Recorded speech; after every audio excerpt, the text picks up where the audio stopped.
अस्सलाम वालेकुम। शाम आपका दोस्त शेर खान नहीं शायद।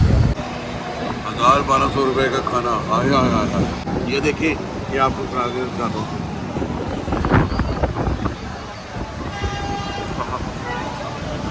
स्वाद आ गया। बातों में लग रहे लाहौर बैठे हैं। कैमरा खरीद लिया। देखिए हमारे पास कैमरा नहीं है और थंडर स्टॉर्म चल रहा है।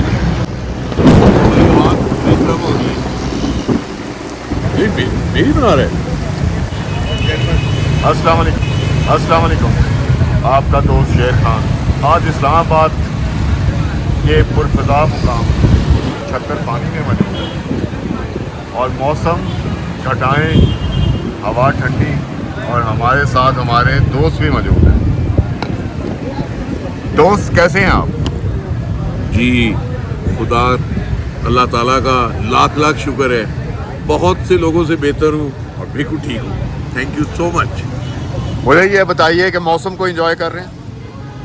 जी बिल्कुल शुक्र अदा कर रहा हूँ अल्लाह ताला का कि अल्लाह ताला ने इतना प्यारा मौसम बनाया और एंजॉय कर रहा हूँ। Although I don't have money in my pocket, लेकिन आई एंजॉय विदाउट मनी। ज़बरदस्त, good. To be very honest. ये थे हमारे दोस्त के ख्यालात।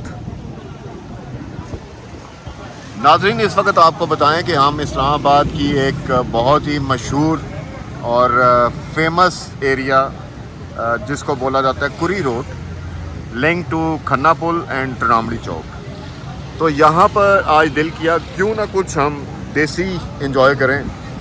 तो हम आए यहाँ पर देसी खाने के लिए। ये है बाबा जी लाहौरी नाश्ता एंड रिफ्रेशमेंट सेंटर। लाहौरी चने, हलीम, पोंग पाए, निहारी, फ्रूट चाट, जूस, मिल्क शेक, मछली एंड बारबेक्यू। सो बड़े ही डिलीशियस मेन्यू है इसका, अच्छे खाने हैं और एंजॉय करते हैं। तो ऑर्डर क्या दिया जाए सर?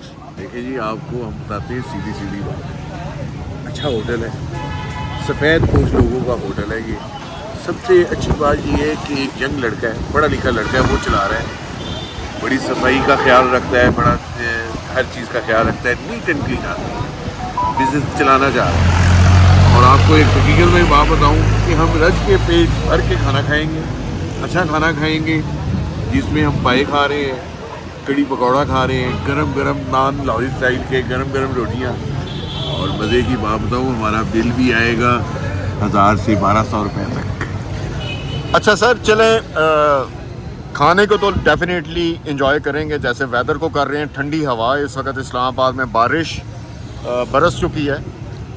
इसके साथ साथ हम कुछ गल्फ़ वॉर पे भी बात करेंगे मुख्तसर, और पाकिस्तान और इंडिया के दरमियान जो अभी टेंशन इस वक्त राइज़ हो रही है, तो थोड़ा सा उसको भी डिस्कस करेंगे।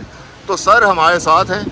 सर काइंडली ये बताइए कि व्हाट इज़ लेटेस्ट, अगले 48 घंटे क्यों अहम हैं गल्फ़ वॉर में ईरान और अमेरिका के लिए? वैसे आपको एक बात बताऊँ माय डियर सर, कि हम यहाँ पे आए एंजॉय करने के लिए, और हम अगर गल्फ़ वॉर की जिक्र करना शुरू कर देंगे तो एंजॉयमेंट नहीं होगी। मैं जो स्कूल ऑफ थॉट है मेरा, वो ये है कि forget your worries and leave everything to its destiny. जो होता है होने दें, देखी जाएगी, आने दें, फिर आता है तो। सर सुनने में ये आ रहा है कि ईरानी अवाम ने अमेरिकन पब्लिक से शिकायत की है और उनका ये कहना है कि अमेरिकन पब्लिक वो डोनाल्ड ट्रंप की गवर्नमेंट का और डोनाल्ड ट्रंप को की अकाउंटेबिलिटी करे। शिकायत लगा रही है ना कि इन्होंने जो ईरान पर अटैक्स किए हैं वो अटैक्स इलीगल हैं, नॉट अप्रूव्ड।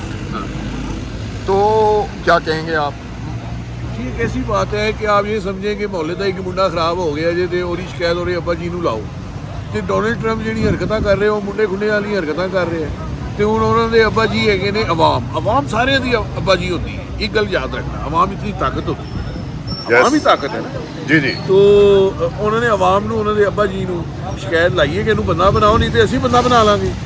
फिर ना कहना सानूं कि साडे पुत्तर नूं कुटापा चढ़ाया। ਇਹ जी गल हैगी। तो मेरा ख्याल है world too wise enough to understand the story. American को प्लस ट्रंप को और प्लस जो उसके चेले हैं सारों को समझ आ जानी चाहिए कि कुतापे का टाइम आया है, बच जाओ। सर मुझे सिर्फ एक चीज़ आप बता देंगे काइंडली, वो ये कि ईरान क्या यूएस के जो नेवल शिप्स हैं उन पे अटैक कर सकता है? सर खा भी जाएगा। अटैक की क्या बात करें, आप कहेंगे यार ये पता नहीं कहाँ की बैठ के ये इस किस्म के टैक्टिक्स और मिलिट्री चीज़ों को डिस्कस कर रहे हैं, इनको कितों पता चल गया। लेकिन अगर आपने 4 किताबें पढ़ी हुई हो और आपको थोड़ी बहुत इन चीज़ों की समझ हो और आपने इसमें इंटरेस्ट लिया हुआ हो तो बहुत क्लियर है। देखिए बात सुने, बात ये है कि देयर इज नो डाउट कि अमेरिका एक सुपर पावर था, that is a gone story now. अब सुपर पावर अमेरिका नहीं है जी, ये सबको क्लियर हो जाना चाहिए, ठीक है ना। और अब सुपर पावर कौन है? सुपर पावर है चाइना, रशिया, ईरान, टर्की, ये सारा रीजन जो है। अब गेम आ गई इस रीजन के अंदर और इस रीजन का सबसे इम्पोर्टेंट जो एरिया है वो पर्शियन गल्फ है और वो है सिर्फ ऑयल की वजह से। अब चाइना ने, रूस ने, ईरान ने, इन्होंने खुद बल्कि मैं कहूँगा कि जो अरबी है उनकी भी कहानी ख़त्म हो गई है। वो भी आप देखें ना, उनकी ये पीछे बैक से निकल गया है बीच में से, अब हम अपनी करेंगे, हम सऊदी अरब की मानते। देखिए ये गेम होनी थी ना, पर ये किसने की है? अमेरिका ने की। एक गलत मूव अमेरिका की लेके बैठ गई है, अमेरिका को तो लेके बैठ गई है, उसके चेलों को भी लेके बैठ गई है। तो पावर शिफ्ट हो गई है बेसिकली, और पावर जब शिफ्ट होती है तो उसके साथ पैसा भी शिफ्ट हो जाता है। तो अब पैसा आ गया इस चीज़ में। अब हमें तो ये एंजॉय करने का टाइम आ गया है पाकिस्तान का, और जितने ये थर्ड वर्ल्ड कंट्रीज हैं इनमें सुने, अल्लाह ताला ने सुन ली है हमारी इस चीज़ को। लेकिन अब आपने कायम रहना है इस चीज़ के ऊपर, हौसले से काम लेना है, समझना है, खुदा के वास्ते इस चीज़ को समझो, वेट करो, देखो अच्छा टाइम आने वाला है। ये नहीं कि हमने सदा बाहर हमने बुरा रहना था, तो आ गया ये अच्छा टाइम। सर सुनने में ये आ रहा है कि there is some tension between Indians and Pakistanis at the LOC, तो व्हाट इंडियन वांट्स? सर देखिए मैं आपको एक बात बताऊँ, दोनों गरीब मुल्क हैं, ठीक है ना। गुर्बत की इंतहा है, गरीब मुल्क कहना भी गलत है, गुर्बत की इंतहा है, लास्ट स्टेज के ऊपर आए हुए हैं ये हम, ठीक है।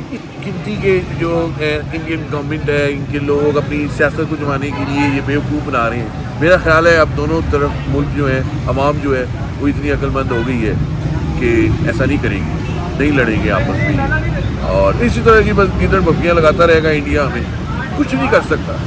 ईरान ने देखें अमेरिका को मार के, उससे पहले हमने एग्जाम्पल दी है इस चीज़ की कि इज़्ज़त के साथ लड़ना क्या चीज़ होती है, और टू पे back in the same coins क्या चीज़ होती है। 2 घंटे के अंदर पाकिस्तान ने तबीयत साफ़ कर दी थी इंडिया की, अमेरिका की तबीयत साफ़ कर दी 2 दिनों के अंदर ईरान ने। आप क्या समझते हैं कि अमेरिका को बहुत लेट पता चला?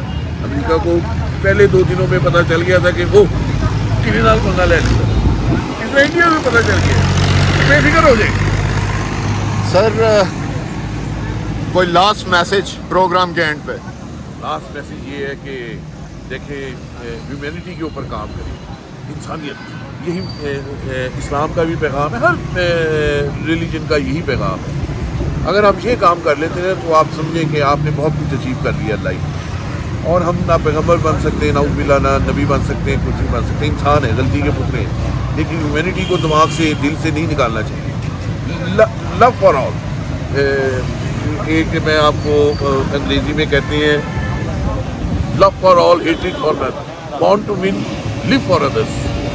ये मेरा पैगाम, बस दूसरों के लिए जिए। Thank you so much sir, thank you very much, let's enjoy the dinner. नाजरीन आपसे मिलेंगे एक नई खबर के साथ, अपना बहुत ख्याल रखिए, शुक्रिया।